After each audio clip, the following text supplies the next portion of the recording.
जय हिंद दोस्तों, आप सभी का स्वागत है एक बार फिर से आपके अपने YouTube चैनल यूनिक ज्ञान में।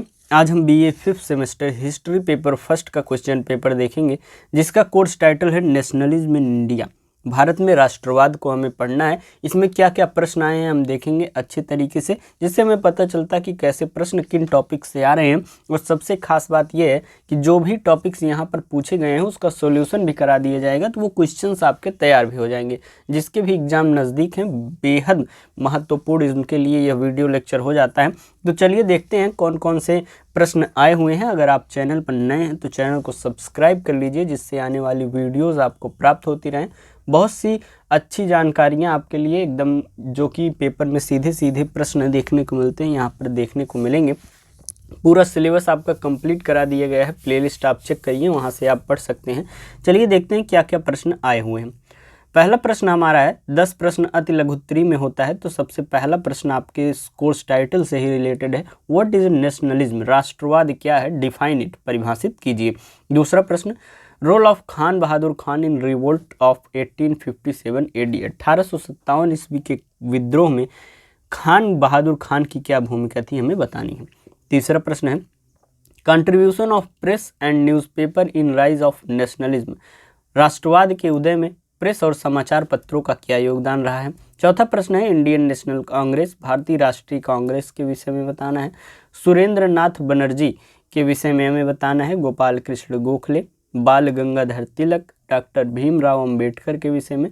लखनऊ पैक्ट हमें समझना है और होम रूल आंदोलन के विषय में समझना है। तो ये सभी प्रश्न आपके अति लघु उत्तरी में पूछे गए हैं।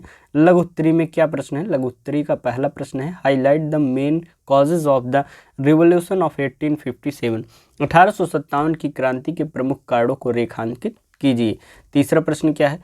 Evaluate the influence of Rabindranath Tagore ideas in the rise of nationalism, राष्ट्रवाद के उदय में रविन्द्रनाथ टैगोर के विचारों के प्रभाव का मूल्यांकन कीजिए। हर एक टॉपिक को आपको चैप्टर बना बनाकर अच्छे से पूरा सिलेबस कंप्लीट किया गया है। तो आप प्लेलिस्ट चेक करेंगे तो बेहतरीन क्लासेस आपको वहां पर मिल जाएंगी।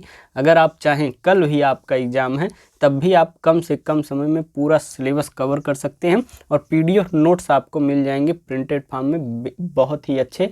यहाँ क्लासेस करके रिवीजन करेंगे, अच्छे से आपको तैयार हो जाएगा। बाकी ये जो क्वेश्चन पेपर का सॉल्यूशन कराया जा रहा है, टेलीग्राम चैनल पर आपको भेज दिया जाएगा, वहां से आप रिवीजन कर सकते हैं। टेलीग्राम चैनल का लिंक जो है वह डिस्क्रिप्शन बॉक्स में दिया गया है।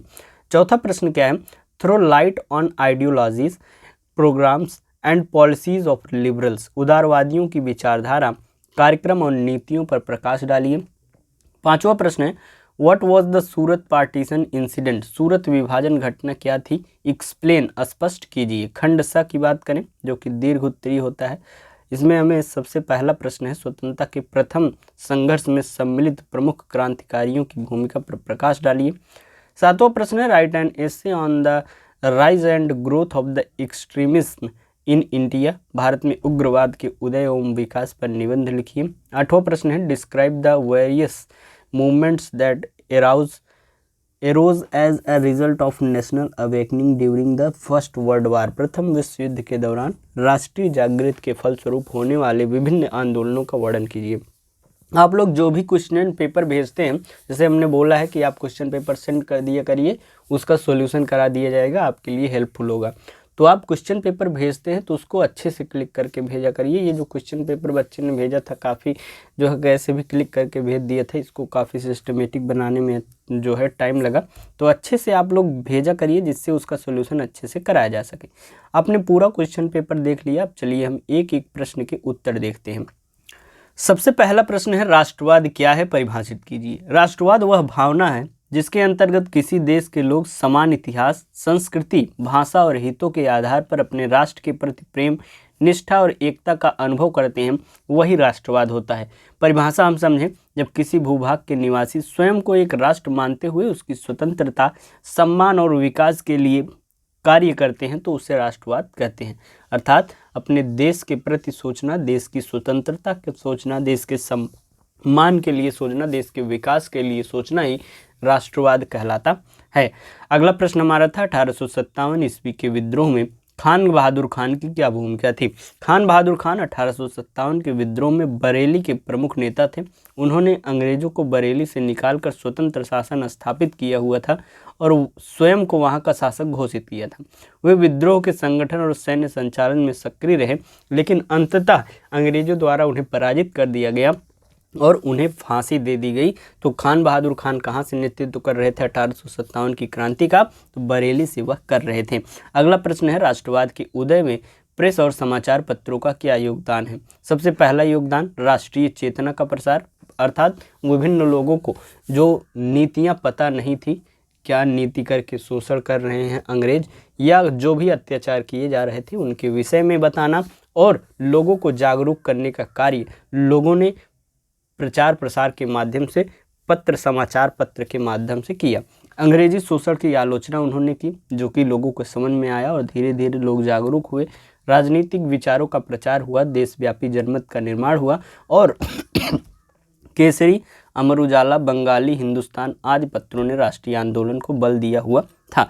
अगला प्रश्न, भारतीय राष्ट्रीय कांग्रेस क्या है? भारतीय राष्ट्रीय कांग्रेस की स्थापना 1885 ईस्वी में एओ ह्यूम ने के प्रयास से हुआ था। उसका उद्देश्य भारतीयों को एक राजनीतिक मंच प्रदान करना था और ब्रिटिश शासन के सामने भारतीय मांगों को रखना था। आगे चलकर यह स्वतंत्रता आंदोलन की प्रमुख संगठन बनी हुई थी। 1857 की क्रांति के बाद लोगों, जो अंग्रेज थे, उनके मन में ये विचार आ गया कि ये लोग कुछ न कुछ बनाते रहते हैं, विद्रोह की भावना करते रहते हैं और हमें पता भी नहीं चलता है। तो इन्होंने सोचा कि एक हम ऐसी पार्टी बना देते हैं जहाँ पर हमें कुछ भी ये लोग बनाएंगे तो हमें पता चल जाएगा। इस विचार से उन्होंने इस पार्टी का गठन किया हुआ था और एक राजनीतिक मंच जो है भारतीयों को प्रदान किया हुआ था। लेकिन आगे चलकर यही एक ऐसा रूप ले लेती है, उदारवादी उग्रवादी दो गुटों में यह विभाजित हो जाती है और भारतीय स्वतंत्रता के लिए एक आवश्यक मंच यह बन जाती है। 1885 में जब इसकी स्थापना हुई, उसके हर एक साल पर एक अधिवेशन दिसंबर में होता था और उस अधिवेशन में अगले वर्ष की जो है रणनीतियाँ डिस्कस की जाती थी, क्या नीतियाँ बनाई जाएंगी या क्या मांगे की जाएंगी अंग्रेजी सरकार से, ये सभी चीज़ें अधिवेशन में डिस्कस की जाती थी। अगला प्रश्न है, सुरेंद्र नाथ बनर्जी। सुरेंद्र नाथ बनर्जी जो है प्रारंभिक राष्ट्रवादी नेता थे। उन्होंने इंडियन नेशनल एसोसिएशन की स्थापना की और प्रेस व भाषणों के माध्यम से राष्ट्रीय चेतना उन्होंने फैलाई हुई थी। वे प्रशासनिक सुधारों और संवैधानिक तरीकों के समर्थक थे। गोपाल कृष्ण गोखले कौन थे? गोपाल कृष्ण गोखले तो आपने यह भी सुना होगा कि महात्मा गांधी के राजनीतिक गुरु थे। गोपाल कृष्ण गोखले उदारवादी नेता और महान विचारक थे। वे सर्वेंट्स ऑफ इंडिया सोसाइटी के संस्थापक थे और उन्होंने संवैधानिक सुधारों, शिक्षा और सामाजिक सुधारों पर बल दिया था और वो जो है महात्मा गांधी के राजनीतिक गुरु भी थे। अगला प्रश्न, बाल गंगाधर तिलक के विषय में। बाल गंगाधर तिलक जो है उग्रवादी राष्ट्रवादी नेता थे। उनका प्रसिद्ध नारा था, स्वराज मेरा जन्मसिद्ध अधिकार है और मैं इसे लेकर रहूँगा। उन्होंने केसरी और मराठा पत्रों के माध्यम से राष्ट्रवाद फैलाया और गणेश उत्सव और शिव जी उत्सव को जन आंदोलन का रूप इन्होंने दिया हुआ था। अगला प्रश्न यच नंबर है, डॉक्टर भीमराव अंबेडकर। डॉक्टर भीमराव अंबेडकर जो है महान समाज सुधारक और भारतीय संविधान के निर्माता थे। उन्होंने दलितों के अधिकारों, सामाजिक समानता और न्याय के लिए संघर्ष किया हुआ था। वे स्वतंत्र भारत के प्रथम कानून मंत्री भी थे। अगला प्रश्न, लखनऊ समझौता क्या है? लखनऊ समझौता 1916 ईस्वी में भारतीय राष्ट्रीय कांग्रेस और मुस्लिम लीग के बीच हुआ था। इसके द्वारा दोनों संगठनों ने संयुक्त रूप से ब्रिटिश सरकार के संवैधानिक सुधारों की मांग की और इससे हिंदू मुस्लिम एकता को जो है बल मिलता है लखनऊ समझौता के बाद। अगला प्रश्न है, होम रूल आंदोलन। होम रूल आंदोलन की शुरुआत 1916 ईस्वी में एनी बेसेंट और बाल गंगाधर तिलक ने की। उसका उद्देश्य भारत को ब्रिटिश साम्राज्य के भीतर स्वशासन दिलाना था। इस आंदोलन ने जनता में राजनीतिक जागरूकता बढ़ाई हुई थी। अगला प्रश्न हमारा दूसरा प्रश्न, जो कि लघु उत्तरी का पहला प्रश्न है, 1857 की क्रांति के प्रमुख कारण क्या क्या रहे हैं? 1857 की जो क्रांति हुई उसके विभिन्न कारण रहे, जैसे कि राजनीतिक, आर्थिक, सामाजिक एवं सैनिक कारण और तात्कालिक कारण भी कुछ रहे थे। पहला राजनीतिक कारण, जैसे कि डॉक्ट्राइन ऑफ लैप्स जो कि हड़प की नीति थी, उसके कारण विभिन्न जो शासक थे, राजा थे, वह इनसे नाराज हुए। उनकी जो संपत्ति थी, उनका जो शासन था, उसे हड़प लिया गया।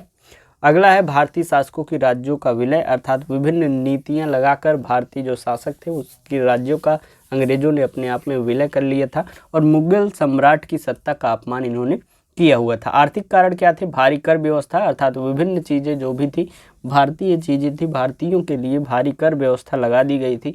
किसानों का शोषण किया जा रहा था, भारतीय उद्योगों का पतन हो गया था और भारतीय उद्योगों का पतन होने से यहाँ पर आर्थिक स्थिति डगमगा गई थी। अगला है सामाजिक धार्मिक कारण। धार्मिक हस्तक्षेप का भय, अर्थात विभिन्न चीज़ों में, जैसे सैनिक होते थे, पंजाबी सैनिक मान लीजिए, तो उनका कड़ा कुंडल पहनना या पगड़ी बांधना, ये सभी चीज़ें उनकी रीत रिवाज थी और इसको जब मना करते थे उन्हें लगता था कि ये धार्मिक हस्तक्षेप कर रहे हैं। सती प्रथा उन्मूलन एवं विधवा विवाह से रूढ़िवादियों में असंतोष की भावना, ईसाई मिशनरियों की जो गतिविधियां थी, अर्थात वे लोग ईसाई धर्म का इतना तेज प्रसार कर रहे थे, वह भी एक कारण रहता है। सैनिक कारण, भारतीय सैनिकों के साथ भेदभाव किया जा रहा था, अर्थात जैसे कि उनको अधिक कार्य करवाए जा रहे थे। कम वेतन और पदोन्नति से असमानता थी। जो भी विभिन्न कार्य कर रहे थे, कितने भी एबल हों, उनको जो है पदोन्नति नहीं दी जा रही थी। चर्बी लगे कारतूसों की घटना जो है वह प्रमुख रूप से तात्कालिक कारण में भी मानी जाती है। तात्कालिक कारण में एनफील्ड राइफल के कारतूस जिसमें गाय और सूअर की चर्बी का प्रयोग किया गया था, जिसे मंगल पांडे ने प्रयोग करने से मना कर दिया था। अंग्रेज जब जबरदस्ती करते हैं तो वो क्या करते हैं, वहाँ के दो लेफ्टिनेंट बाज और ह्यूज रहते हैं, उन्हें गोली मार देते हैं और उन्हें जो है मंगल पांडे को अगले दिन जो है फांसी पर चढ़ा दिया जाता है। और फांसी पर चढ़ाए जाने के बाद ही सैनिकों ने 1857 की क्रांति की शुरुआत कर दी थी। हालांकि 1857 की क्रांति कुछ दिन बाद जो है लोगों द्वारा फिक्स की गई थी कि इतने तारीख को जो है शुरू की जाएगी अलग अलग स्थानों पर, लेकिन यह जो तात्कालिक कारण था, इसके कारण तुरंत जो है सैनिकों ने विद्रोह प्रारंभ कर दिया था। निष्कर्ष रूप में हम कह सकते हैं इन सभी कारणों ने मिलकर 1857 की क्रांति को जन्म दिया हुआ है।